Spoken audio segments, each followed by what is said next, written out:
want you to hear something. Саме звідси, тому що саме звідти походить значна частина мого справжнього досвіду. Я прийшов з програми впливу Amazon, з'ясовуючи, що працює, а що ні.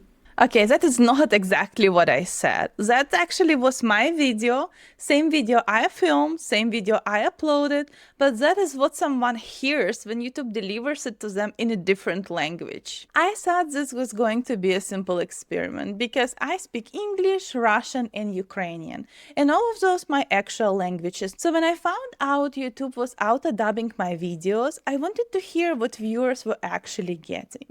And what I found was more interesting than I expected, and I ended up turning auto-dubbing off on both of my channels. And not because the feature is completely useless, some parts actually genuinely surprised me in a good way, but because I realized that the question is not only whether someone can understand the translation. The bigger question is whether this is a version of your video you actually want them to hear. And I think every creator should answer to that before they just leave the setting on. Hi, I'm Alina, and quick context before we go any further. And this matter for why my test is different from most auto-dubbing videos you'll find. I was born in Ukraine, so Russian actually was my first language, and that is just the region and the time I grew up. Ukrainian was the language I studied at school, its formal settings, any type of documentation was in Ukrainian, and now is the English, the language I create in. So all of those three languages, they feel genuinely mine, which means when auto-dubbing translate my videos, I could actually hear what changed. And one of the things I want to explain, because this does not exist in English at all, it's something called grammatical gender. So like in Russian and Ukrainian, words are not gender neutral. So every noun has a gender. It's like masculine, feminine, or neuter. In past tense, verbs change their ending depends on who is speaking at the moment. So if I say something like I said, as a woman, the word sounds one way. If a man says it, the word ending is a little bit different. And if there is a neuter form too for certain things. So for example, in Russian, I would say "я сказала" versus if man says it will be "я сказал." So you can hear the ending a little bit. And in English, you would never really notice that. You just say I said, and it does not really change. But in Russian and Ukrainian, the part of every sentence is a little bit different. So when auto-dubbing assigns the wrong gender, a native speaker does not really think like, that's like slightly off. They think the whole sentence is grammatically wrong. So it sounds broken, and it sounds broken every time it happens. So that's the one thing I was listening for. So by the end of this video, you will know what auto-dubbing actually sounds like from someone who can evaluate it in the languages it's translating into. You can also know where to find it and manage in your own YouTube backend, and actually have to decide whether keeping it on makes sense for your specific channel. So let's start with something most people do not even know it's happening. This is actually something I want to show you first because it actually reframes everything else. So when YouTube auto-dubs your video, it does not just store the translation somewhere in the back end, it actually makes it available to viewers, so right here in the video player. So we go right here into the settings, and you can see audio track 21, and you can also choose English US original, and we have all of these auto-dubbed languages right here. So I can easily come and choose, let's say, Russian. So since viewers can switch the audio tracks themselves, they can go from basically English, Russian to Ukrainian, or whatever language available on your video. And most of the creators, so like you see, we can switch to Russian, right? Именно так я сейчас строю свой реальный мир, как... So most creators have no idea this is actually an option, and most of the viewers do not either, but it's actually right there. So if YouTube is pushing your video to someone whose preferred language is not English, they may be hearing this version without you even knowing about that.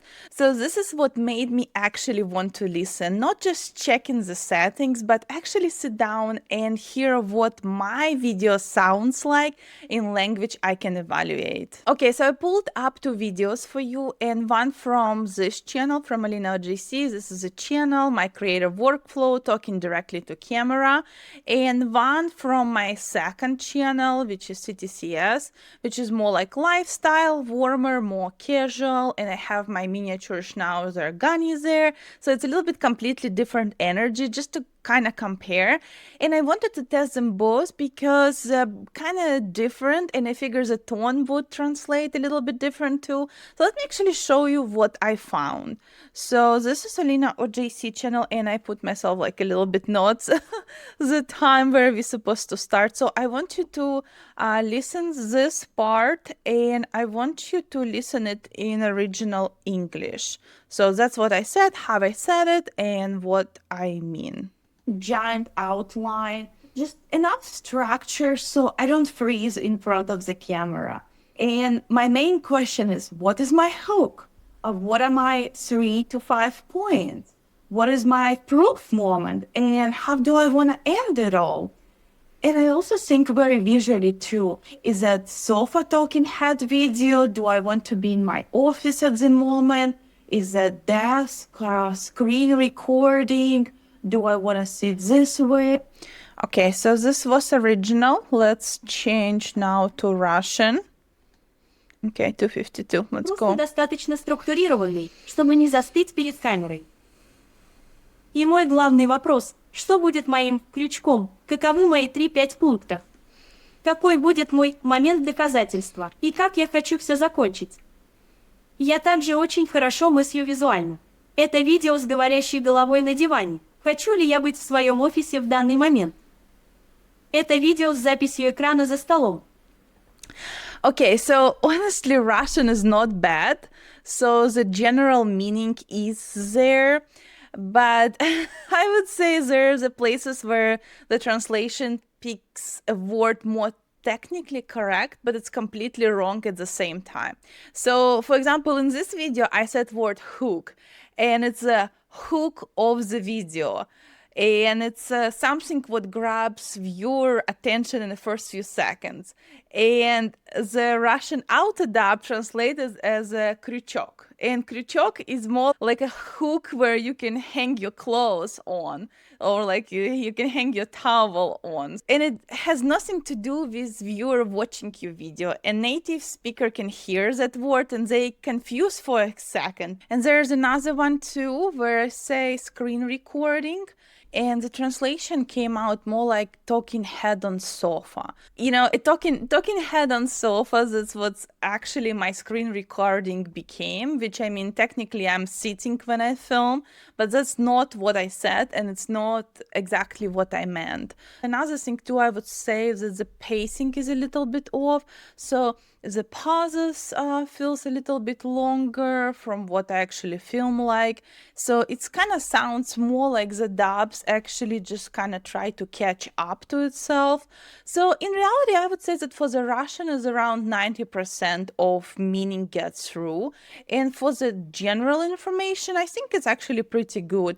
But if it's like specific terminology for the creators, you know, the words we use in YouTube and content creations, those kind of like breaks. So would the viewers still want to keep watching it? I think that's a harder question, and we will come back to that a little bit later. So let's actually now do it in Ukrainian. So I will come back right here, change it back to Ukrainian, and let's listen from the same start point. What's it? 253, right? Here it goes.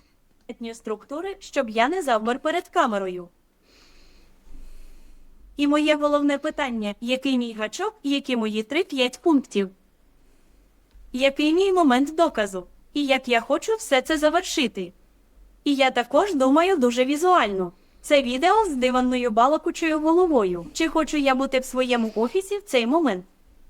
Чи це запис екрана на столі? Чи хочу я сидіти так? Чи хочу я виглядати? So I would say it's the same with creator terminology. It's a hook, it's a screen recording.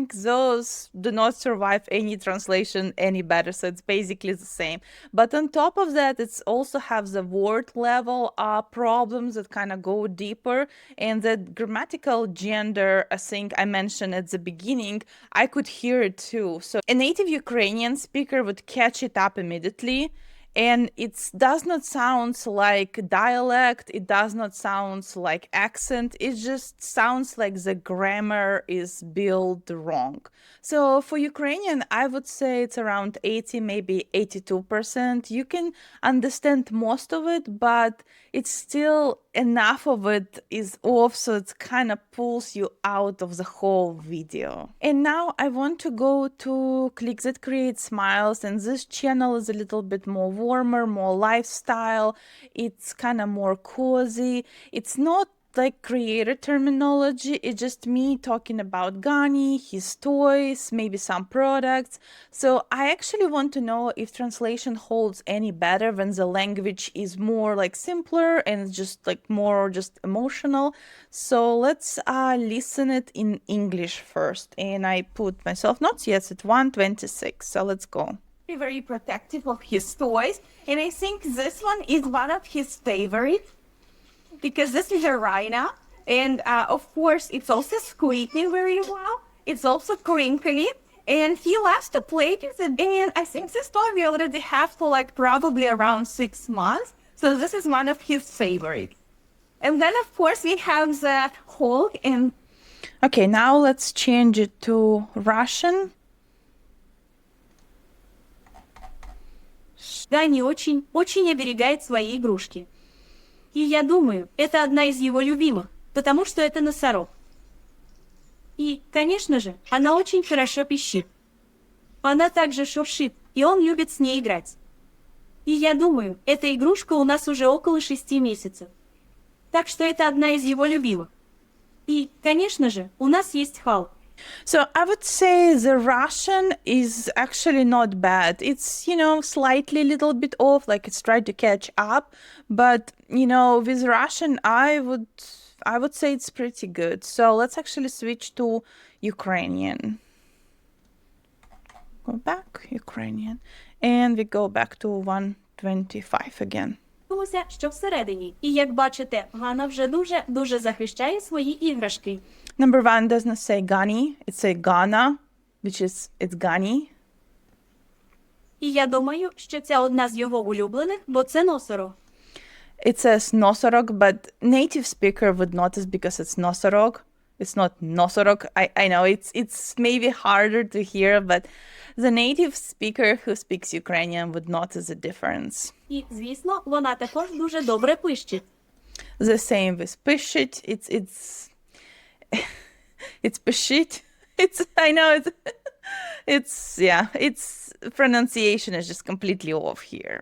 Вона також хрустка, і він...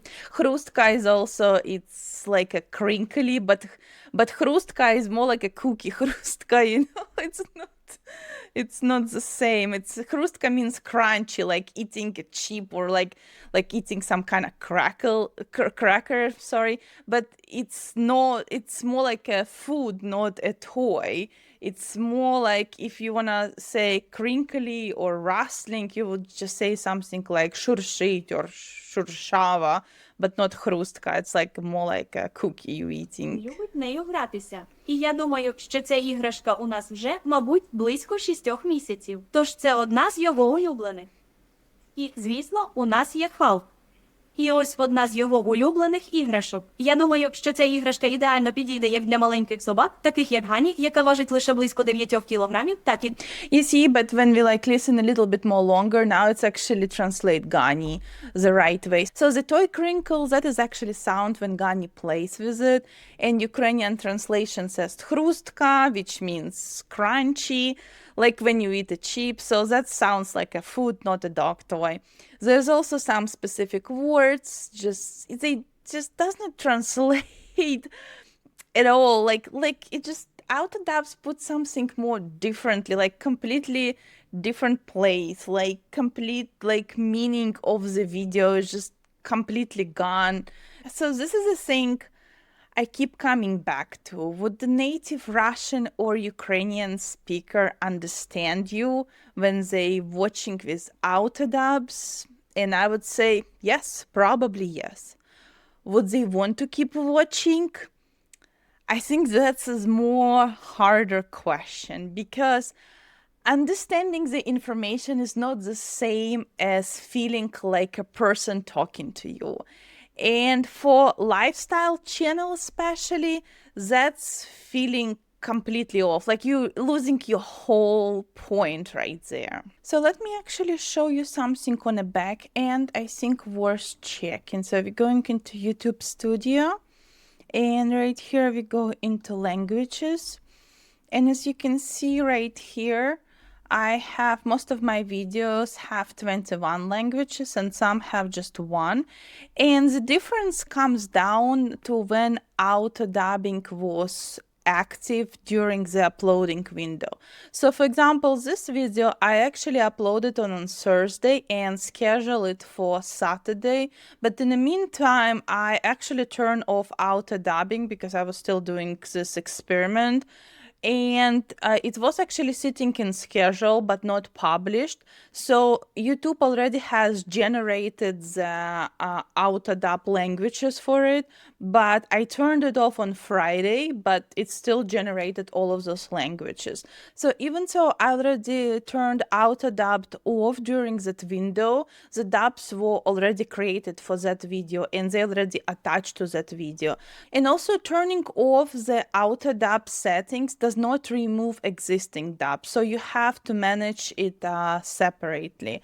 So this is where you can do that. You can click, for example, on a video, and you can see we can preview all of these dubs, and some of them publish, some of them unpublish, and you can also delete some of them. But I wouldn't just delete them all. I would just maybe unpublish it, for example, right here. So if you, for example, change your mind later on, you can publish it back, but if you delete it right away, then it's kind of gone for good. And another thing too, this is where the channel wide settings live. So we go in our settings right here, we go into the channel and advanced settings, and this is where automatic dubbing, so you can turn it on.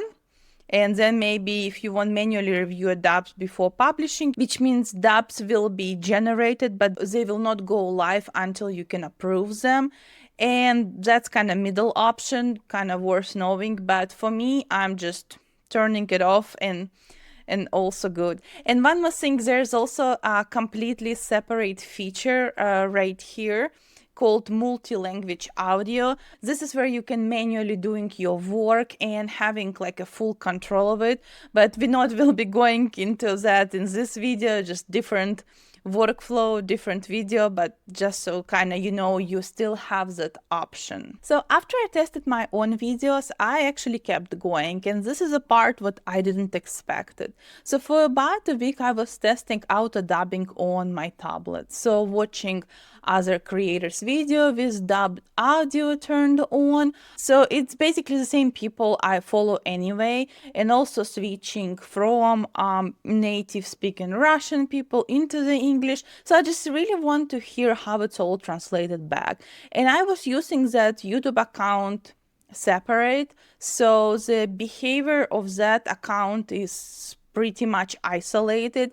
And after about a week of doing that, here's what I found. And I'm just literally on my phone, and I just kind of want to show it to you that you have a couple of the normal videos, and look, auto dubbed. Sorry, this one, auto dubbed video. Keep scrolling. Once again, auto dubbed. Keep scrolling.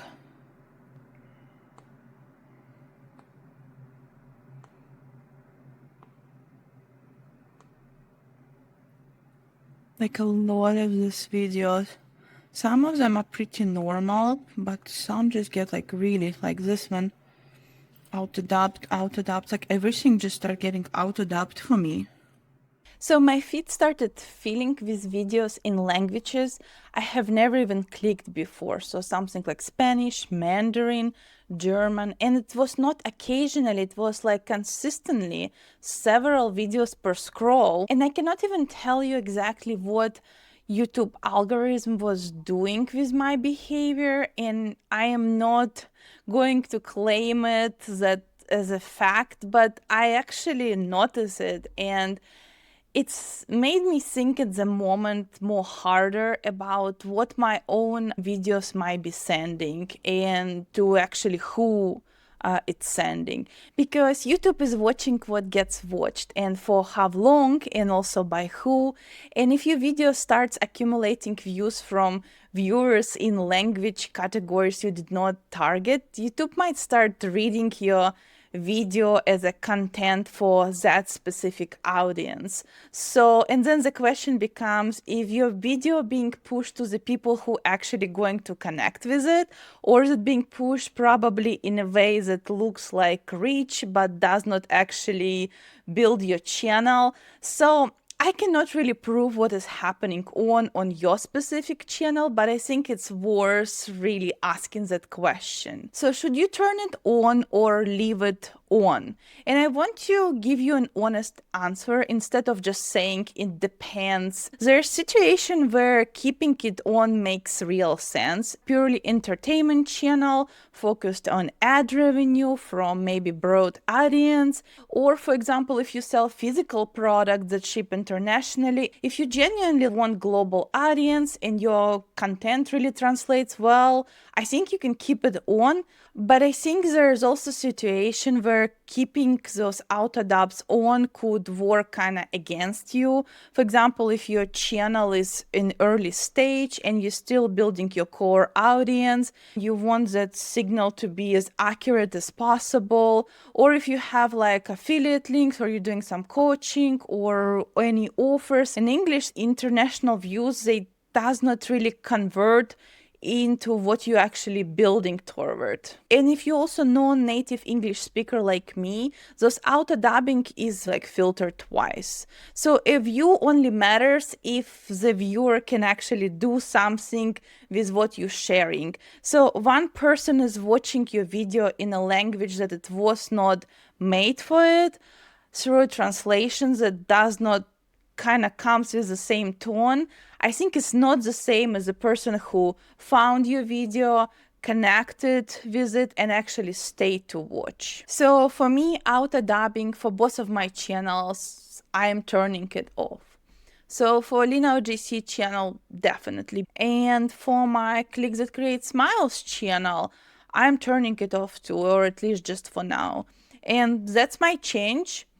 If maybe I get to a point where the core audience is more solid and my channel is more established, maybe I revisit it, but right now it's definitely off. And here's the thing I want to leave you with, because the question was never really whether auto dubbing is accurate. The question is where the viewer it brings you are the ones your channel is actually built for, because that's a decision you can only make. But now you have enough to make it on purpose. So if you want me to actually to check your channel's auto dubbing, or if there's enough interest, maybe I will do a part 2 with some more channels and more languages. Just, leave a comment down below.